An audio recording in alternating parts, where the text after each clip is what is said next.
What's going on, people? It's your boy here again, NTV, and welcome to another video. Well, in this video, we are going to be going through exactly what I did to take my trades today in the market. So to start with, first, we have the daily, which is right here.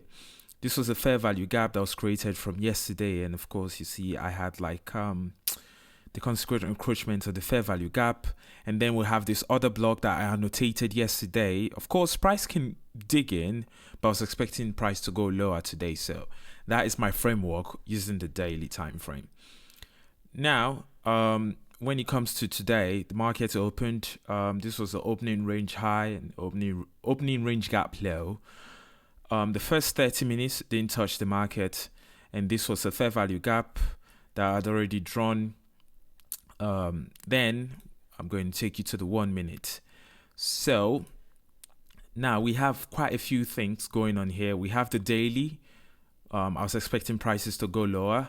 That's number one. Number two, we had this fair value gap. That's a 50 minutes fair value gap, which I wanted to be an inverted fair value gap. So kind of like resistance turned into support, or support turned into resistance idea, but with a fair value gap.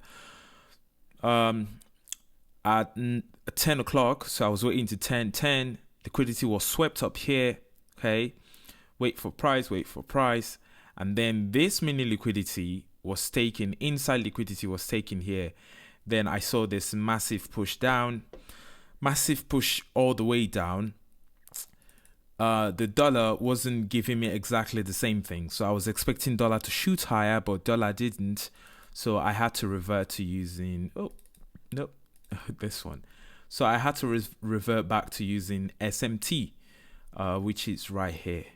So this created higher high, Nasdaq created higher high, and it created lower high, and that's, you've got an order block here, and you've got a fair value gap. Literally that plus one tick took a sell, and I was literally targeting like I'm risking one to get two. So here my stop was literally right above here, and 2 to 1, 4.25. That is going to give me right here 2, and literally in like 1, 2, 3, and in 4 minutes I got my take profit.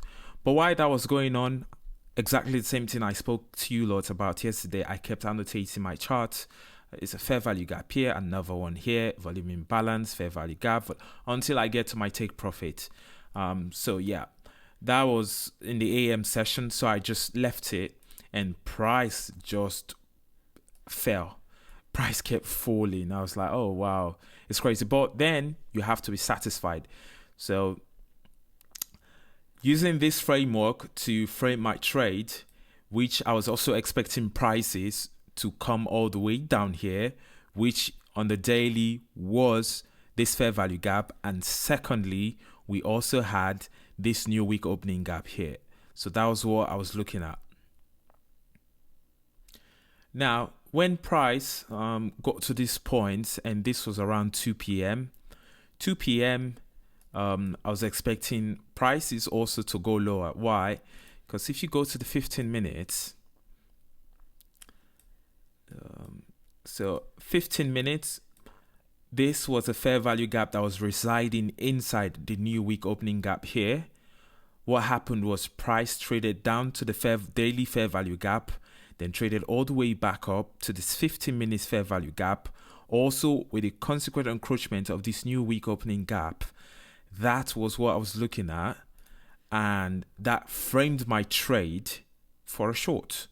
So price traded, and that's the thing, I did not want price. I don't want to start shorting price when it's above this consequent encroachment. I wanted it to be below, and having all these confluences tied together, and where I was expecting prices to go to, which is right here.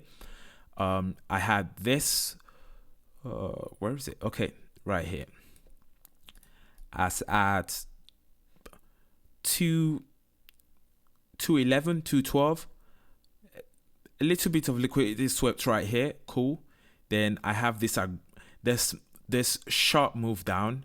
A lot of people was like, oh, it's not sharp enough. For me, that is enough. And again, I was expecting prices to go lower, so I'm not demanding so much to trust my trade, because I know where price is most likely going to draw to.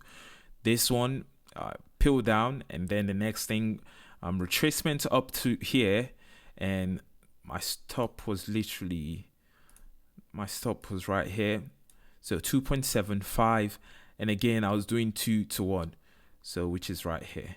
But if you want to like this, honestly, I would have left it all the way down here, but I just set my trade automatically. But this is literally what you could have gotten. So little to no drawdown. You weren't in a lot of hits, got down, and again, keep annotating your charts. Keep annotating what you see. Is there a new order block forming? Is there a fair value gap? Whatever, volume imbalance. And that also helps you too if you are trading and if your trade is going against you. Maybe it's going all the way down and your take profit, or where you usually take your partials, has gotten into, and then free PDRs go annihilated. Of course, at that point, I'll probably just break even or collapse the trade at that point. I think that's the safest way to go. But yeah, so that was the second trade. And then later on in the day, so this I just annotated this.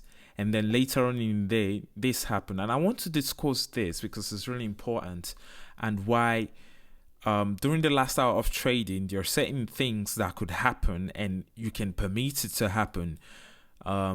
So you can see there was, okay, I'm going to use this.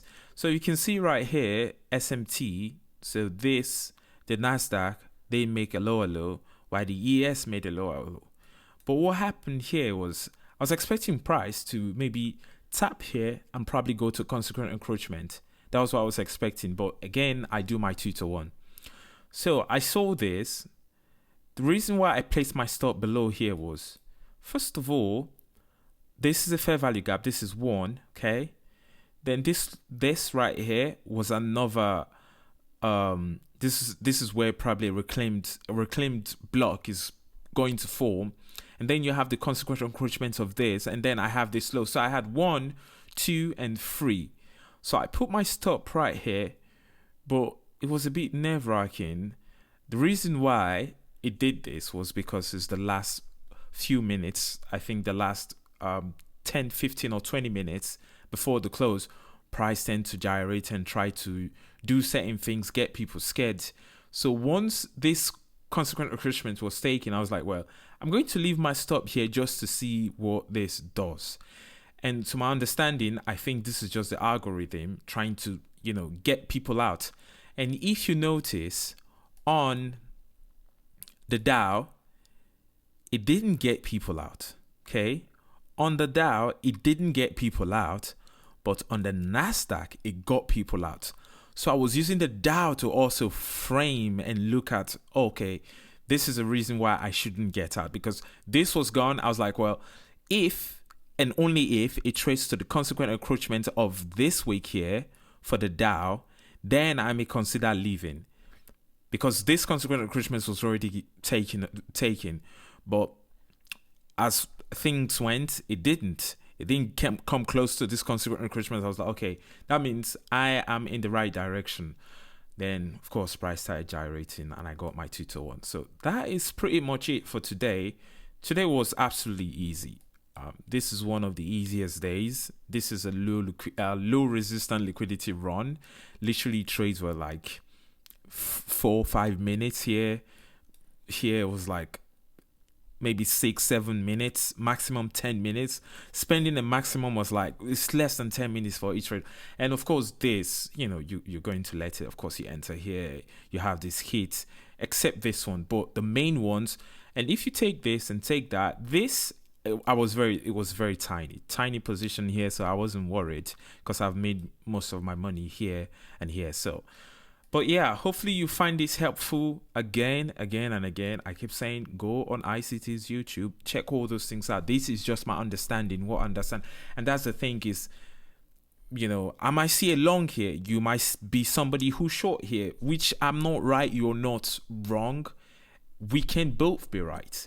What you see might not be what I see, but this is just me trying to explain to you lot, exactly what I see. And maybe you're having certain confusions and maybe this could help you, but go to ICT stuff and try to find things for yourself. look at what he's saying, listen to what he's saying, study what he's saying, and see what resonate most with you. What can you see easily? This is what I see easily, and this is how I do my trades. But yeah, thank you for watching. We'll bring another video again tomorrow. I think Friday video will be coming out on Saturday. So it's FOMC, so I'm just going to be tape reading. I won't be trading that, but I'm also going to try to see if I can record. But yeah, anyways, thank you for watching. Let me know down in the comments if you've got any questions. If you're new, hit that subscribe button, and of course leave the video with a like, and I'll talk to you guys tomorrow. Peace.